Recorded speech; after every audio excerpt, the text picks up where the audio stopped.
Dear students, I am Dr. Kumar, Assistant Professor of Zoology, Government First Grade College, Shillong. The topic of today's lecture is reservoirs.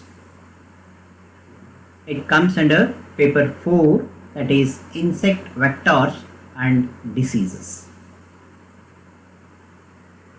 Let us know what are reservoirs. A reservoir is an animal or a plant or environment in which the disease can persist for a longer period of time. Okay?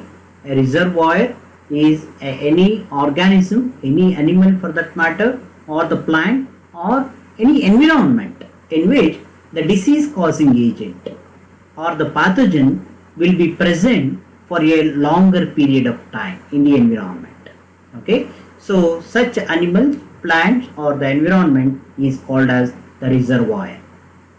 Example, some of the bats, they serve as reservoir for causing rabies and can spread the disease by biting the human beings.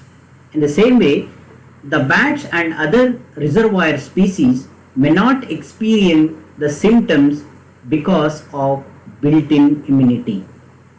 This is another important aspect. They are the carriers. They are the carriers. They are having the disease-causing agent or the pathogen, and this pathogen will not harm the reservoir organism. Okay. So the bat, take for example, bat is a reservoir organism. The disease-causing agent will not harm the bat for a longer period of time. Since it is present inside the bat, the disease-causing agent or the pathogen will not harm the bat. Okay, so the reservoir species may not experience any symptoms of the disease because of sometimes the built-in immunity. They are having the immunity, and this immunity sometimes kills the disease-causing agent. The disease reservoir is quite analogous to the water reservoir. It is comparable with that of the dams or the lakes. Okay, so but instead of supplying water from the dams or the rivers or the lakes, the disease reservoir serves as a supply of the virus or the disease causing agent or the pathogen from one individual to the another individual. So this reservoir can act as the wildlife. Wildlife can act as a reservoir. The wildlife is any undomesticated the plants and animals. They are designated as the wildlife. Okay, especially the mammals and the birds which are present in the wild environment. They are the host to enormous number of the viruses. Okay, so the organisms which are present in the wild environment like forest.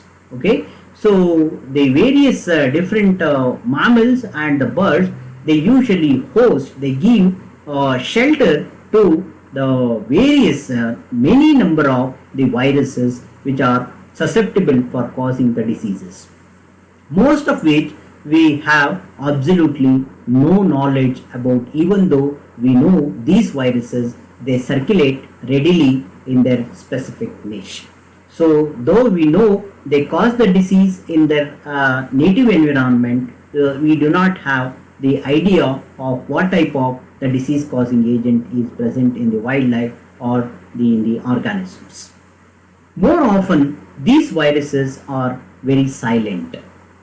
Okay, they do not harm the living organism, or sometimes they are asymptomatic, or sometimes even they cause the disease in certain members of that particular organisms in the natural habitat.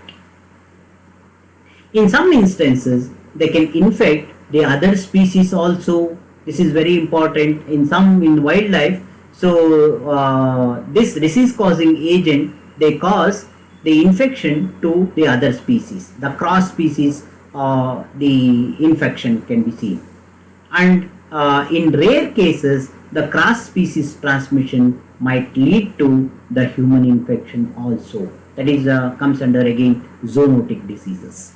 Zoonotic diseases, they are the set of diseases which are usually transmitted between the animals and the human beings.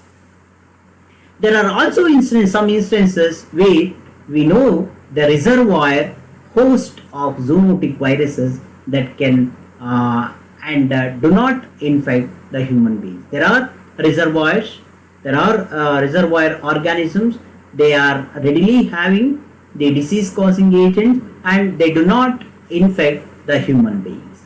Such disease causing agents are also present in the environment in the different kinds of animals.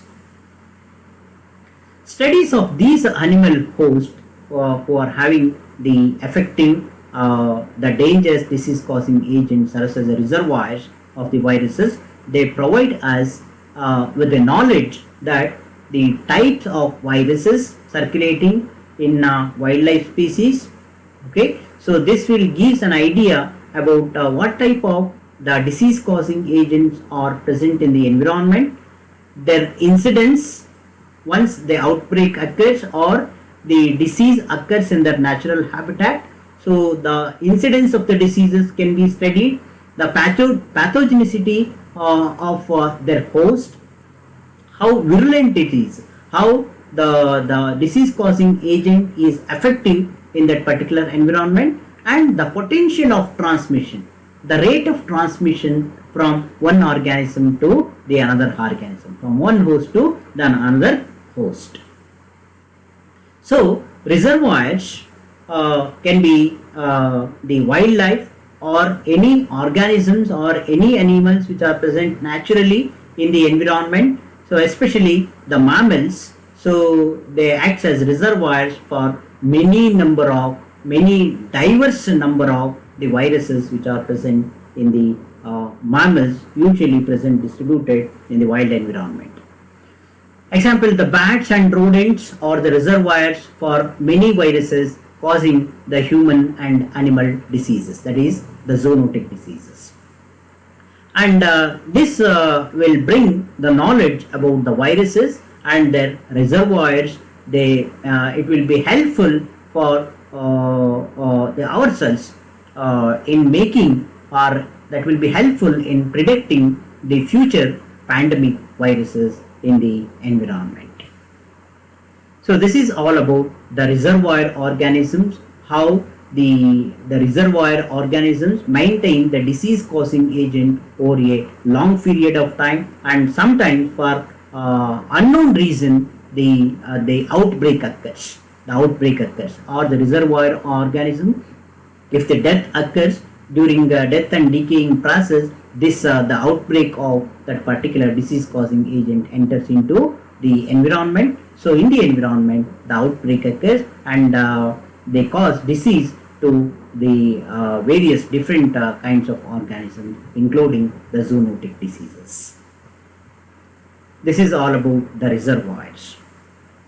Thank you.